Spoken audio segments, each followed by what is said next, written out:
We all have hope, don't we? But I got to say this. We all need hope a whole lot more than just cooler weather.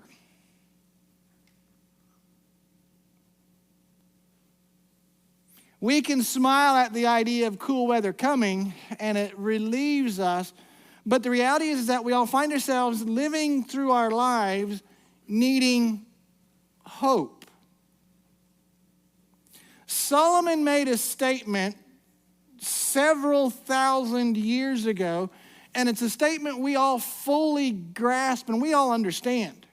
Solomon says this: hope deferred makes the heart sick.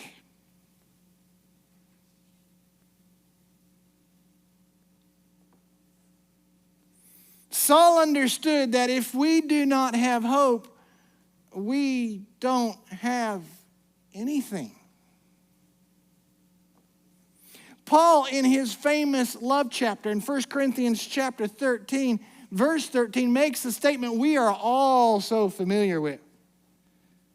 3 things that will last forever: faith, hope, and love. What Solomon and Paul both tells us is that hope is a vital part of our life. Hope is a promise in the middle of the night that morning is coming. Now, I'm going to be real with you. I love life. But really quickly, after very quick, and I was going through college as I began to deal with some of my first losses. I lost my grandmother, who I'd only just really kind of recently got to know. Since I grew up overseas, I never really got to know my grandmother much. And when I started college, I had an opportunity to go and stay with her about 4 months before college started, and I was able to, it was one of the greatest things that I ever got to experience. And as I started college, my grandmother also began to start a journey of her own. She came down with cancer, and before I graduated from college, she had passed away. One of those moments in life where something starts a process that you do not really understand until you hit a certain age. Life is a roller coaster. It is a roller coaster full of joys and sorrow. Over the years, I've had to learn what this sounds like, what this looks like, and you guys know this all too well, too. For some of you, it's watching your children be born. At the same time, it's watching loved ones pass away. It's the process of graduating from college and starting a new career, as well as the process of understanding the disappointments of losing a job, finding yourself in financial difficulties. I've come over the years understand very quickly what Job meant, who wrote something that is so real that we all are familiar with. When Job said this, in Job chapter 14, verse 1, Job made a statement where he says this: how frail is humanity, how short life is, how full of trouble. Now, I may be speaking out of turn, but I kind of doubt it. I have a sneaky suspicion that you too have had a few disappointments in your life. I don't know how many times I have sat and prayed with someone and they ask me an honest question and they'll look at me and they'll say, "Pastor, why am I going through this?"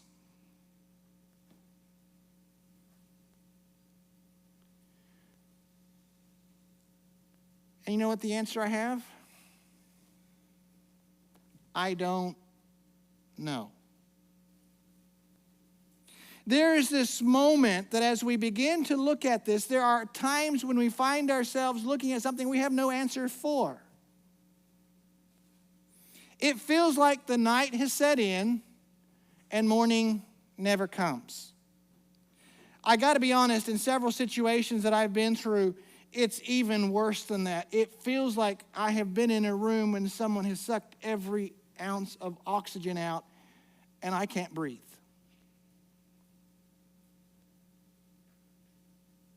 What is the answer? Now, I'm going to be very, very honest with you. It's easy for me to sit up here and talk about hope on a Sunday morning. It's easy to talk about hope when you're dealing with a cool breeze in your face and the nice warm sun on your back. You know and I know, though, that there are no easy answers. And I'm not going to come this series and I'm not going to try to offer you some easy answers, but we are going to look at this and discuss some things that should help us find hope. Because it is hope that sustains us. If we lose hope, we tend to replace that feeling with something or for something. And if we're not careful, the reality is that what we replace hope with leaves us grasping even more in the dark. You and I both know this. Hope cannot be replaced with work. And yet we sometimes find ourselves doing it. We know that hope cannot be replaced with money, because we see a lot of people who have a lot of it and still have no hope. Hope cannot be replaced with drugs or alcohol because it leaves us struggling, trying to find more answers. Hope cannot be replaced with another human relationship. And we all know this, hope is more than a summer holiday and a few days off work. Yet I want to say this, I believe hope is possible for those of us who choose to follow Jesus Christ. And can I say this, if we say we follow Jesus Christ, hope should become a defining character of who we are. But it is not automatic, and it is not easy. But hope must be something that is searched out and practiced. It becomes like a muscle that must be exercised and used. It's not believing in something that is false to kind of give us a false hope. Because can I tell you this? A false hope is the same as no hope. So how do we search for something when it's dark around us? All right. Over the next couple of weeks, we're going to deal with several of these topics. And I'm going to just be honest with you. As we deal with the idea of hope, I'm going to try to be honest. We're going to try to deal with this face on, just kind of deal with it. But the reality is this. It's not easy. And the journey we are going to be going down is not a journey that I can stop and say step 1, step 2, step 3. But we are going to look at some things. And I want to start this morning by looking at what the Apostle Paul tells us on what hope looks like. Now, when we start talking about the Apostle Paul, I want to kind of give you a little bit of his background. The Apostle Paul grew up in a very affluent, wealthy home. He has given privileges that most were never given.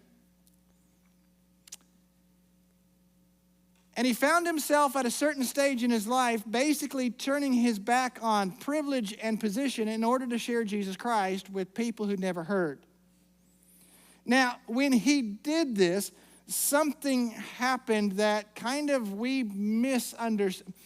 we just don't fully grasp because we live in a different time and a different age.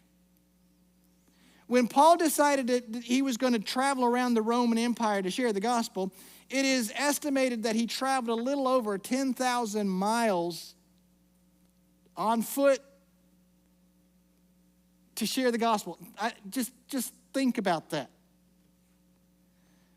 Between ships kind of going from port to port and walking in leather sandals, it was a long way. The Apostle Paul, during this time, he found himself being jailed, being beaten with rods, having rocks thrown at him.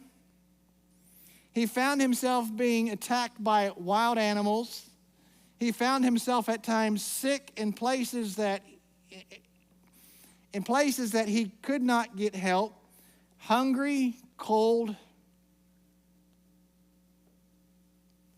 And Paul ended his life in a Roman prison knowing that he was going to end up being beheaded.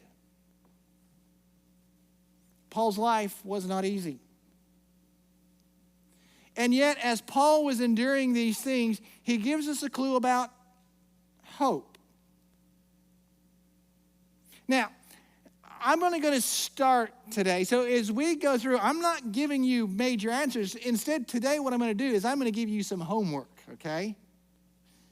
Okay, you don't have to return. Don't turn anything in. I'm not asking for a piece of paper with a, okay. Not that kind of homework, but I do want you to think about something. As we start this process, I want you to begin a process of looking at and asking some questions. And so we're going to start today with asking a question that I want you to answer to yourself. When Paul began to talk about this idea of hope, he makes this statement in 2 Corinthians chapter 4, verses 17 and 18, and it begins to give us a clue on how we can find hope. Here's what he says. Now, he says, for our present troubles, they're small and they won't last very long. By the way, as Paul is writing this, you have to understand he's in a Roman prison. And we know that Paul's life ends under an emperor by the name of Nero. Okay, if you don't know your history much, it's a good thing. Go home and Google who Nero is for our present troubles are small, and they won't last very long, yet they produce for us a glory that vastly outweighs them and will last forever. So we don't look at the troubles we can see now. Rather, we fix our gaze on things that cannot be seen, for the things that we see now will soon be gone, but the things we cannot see will last forever. In a sense, what Paul is doing is he's beginning to define hope with an idea of what matters. Okay. The way we can begin to build hope in our lives, and this is where we're going to aim for today, is to define what matters to you. Now, I'm going to define these three things for what matters to me. And I'm not going to try to speak these for you, but I'm going to tell you the three things that basically matter to me. And Paul breaks this down in a now and then issue, okay? Hope comes by, he defines by what matters now and what matters then. Present, future. Hope comes is that when we can define what matters. And Paul breaks it down for him. Here's what is happening presently. Here's what's coming up. And I'm going to stop and say the reality is for us to have hope, we kind of too must break it down into two categories. Now, before we go on into too much scripture, and we're going to look at more as we come into the following weeks. And by the way, if you come Tuesday night, we're going to get into this a little bit more, okay? And so I won't give you many scripture passages this morning, but I would like on Tuesday night as you come, we're going to kind of delve into this just a little bit more. But Paul defines this, he defines it with a now and then. And the reality is in my life, as I begin to, how do we look at defining hope? What matters now? And I've got to be honest, we live in a country where we too need to stop. And how do we define hope for now? And how do we look for tomorrow? These are not your answers, but I'm going to tell you, and maybe you can relate. But I stop, and as I'm looking at the now, if I'm going to find hope, there's 3 things in my life that I need for hope today. I'm going to just give them to you, and then I'm going to break them down for you. And this is my life. These are not your answers. These are my answers. And what I'm going to ask you to do is I want you to define for yourself, what is it that matters now? And then we will look at what will matter then. 3 things in my life that I need to give me peace and hope today. 1, security. I know, getting a little psychology babble, but just bear with me, okay? I need security, I need peace, and I need a future. Those are the things that matter to me. Now, I'm going to define them how I define them in my life, and we're going to break this down. And I'm not saying these are what matter to you, but here's the point. You need to define in your life, if you're going to have hope, you need to define what matters now, what matters then. Okay, for me, here's where it starts. I need security in my life. When I talk about security in my life, I'm not talking about a system that sits in my house that I punch a couple buttons on that keeps my front door guarded, and that may be part of what you need in your life. But for me, security deals with this. I need relationships that I can trust. I need to know that there is someone that I am married to that I can trust.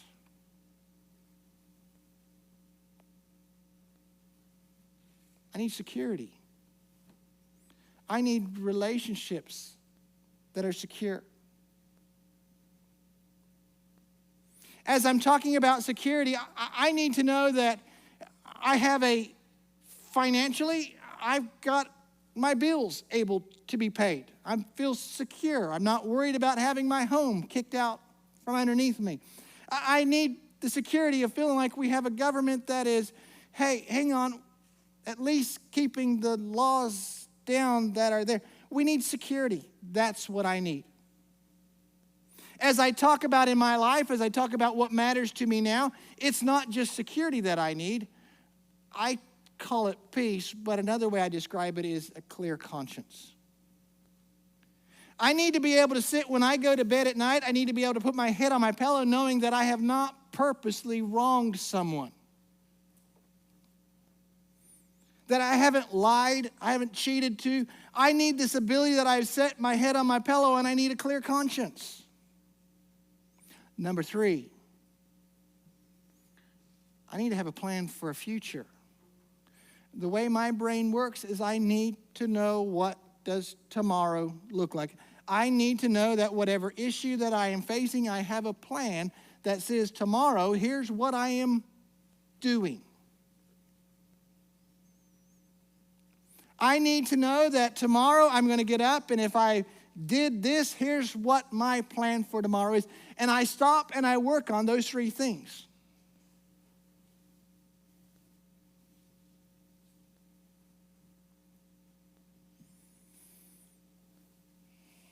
You see, when I can define what matters to me now, I make choices based on what matters.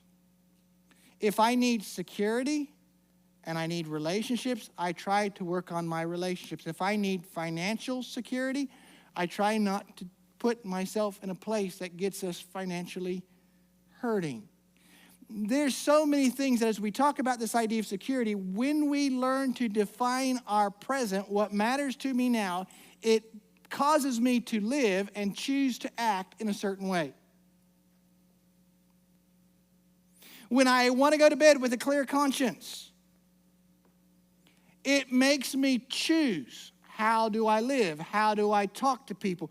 What do I say? when we stop and we talk about the idea of, hey, we need a future and a plan. Hey, when I know it's important to me, I can stop and understand I need to know what my next step is. But I want to be honest with you. These three things are not always possible, are they? And Paul understood this clearly. So many times we know that our finances are not controlled as much as we would like for them to be controlled. Sometimes it's not always easy to have security because we've all have had times when things have not worked out the way we have wanted and we have felt insecure. Sometimes we've also found ourselves looking at going, I do not know what my next step is. I know I need a plan, but I have no idea what it should look like or what it could look like. And Paul understood this, but he understood there is something that is so much more important. Because Paul understood that even when he could not control the situations in the now, there was a future that was guaranteed. I want to go back to 2 Corinthians chapter 4, verse 18. We kind of read this, and as we read it, I want you to look at this idea that Paul is talking. He's saying, yes, I understand that the problems we are going through now, they're temporary. Let's read it again. So we don't look at the troubles we can see now. Rather, we fix our eyes or our gaze on the things that cannot be seen, for the things that we see now will soon be gone. But the things we cannot see will last forever. You see, what Paul understands is that there is a greater thing, and when we can get our grasp on that which is future, permanent, that there is a hope we can have even when we cannot see hope in the present. The writer of the book of Hebrews makes a statement that we all understand, and in fact, the older we get, the more we all understand it, clearer than we would like. In Hebrews chapter 9, verse 27, the writer says this, and just as each person is destined to die once, after that comes the judgment. In other words, each writer is just reminding us that though life is short and fragile, there is a tomorrow. This is not it. There is something more to come.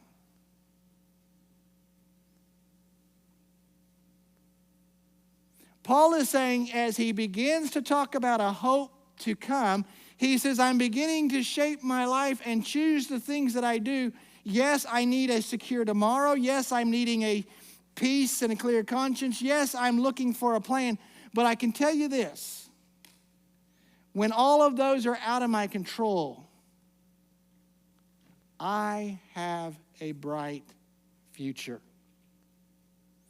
Paul says that he was living his life in such a way to understand that there is something better to come.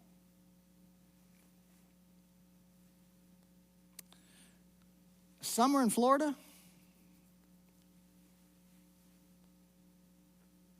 It's both a blessing and a curse.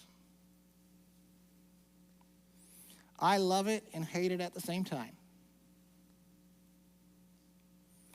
No matter how bad it gets, though, I always know August is soon going to be done. And October's coming.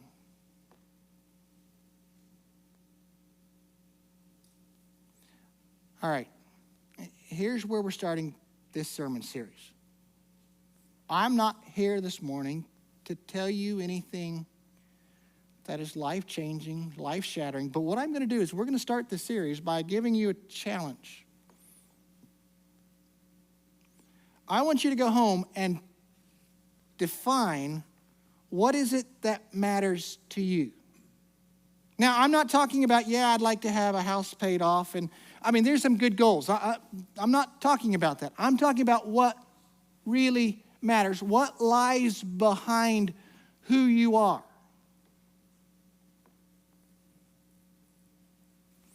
Maybe you're going to find that as you begin to define your life and what matters to you, you might find the same things that matter to me matters to you. Security, a good conscience, and having a future. These things help me to have a hope of tomorrow. But I also want you to stop in the back of your mind, and as we go through this week, I want you to stop and look at this idea. What about when we come to the future? When as we stop and we understand the reality that life is fragile, that it is short, what's next? There must be answers that we come to, and the hope that we should find should lead us looking forward, saying, no matter what the situation that I find myself in today, even when things are out of my control and I do not know, and I'm sitting in that room and the oxygen is feeling sucked out of that room, I have a hope of a better future.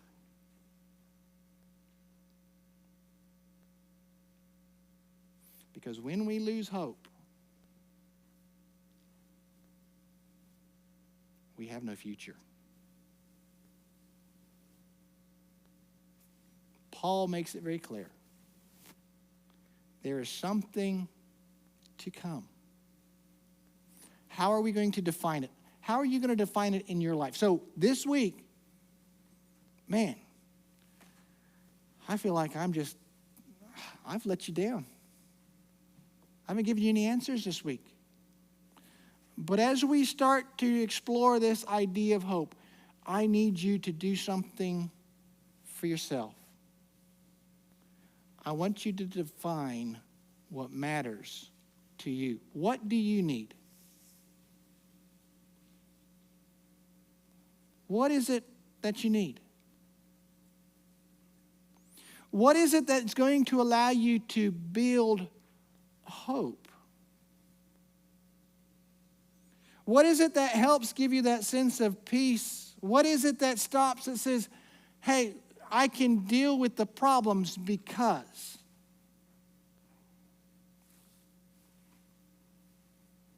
I know the same is true about you as it is with me. Life is a roller coaster. There are sheer moments of delight, and there are sheer moments when that car takes a plunge down and I can't see the end of it. But what helps you to wake up in the morning, open your eyes and say, let's do this again? What do you need? So as we begin to talk about hope, I want you to define what is it that matters. We're going to close this morning real quick, real simple, and I want you to go home this week with this thought in mind. Help me to define what matters most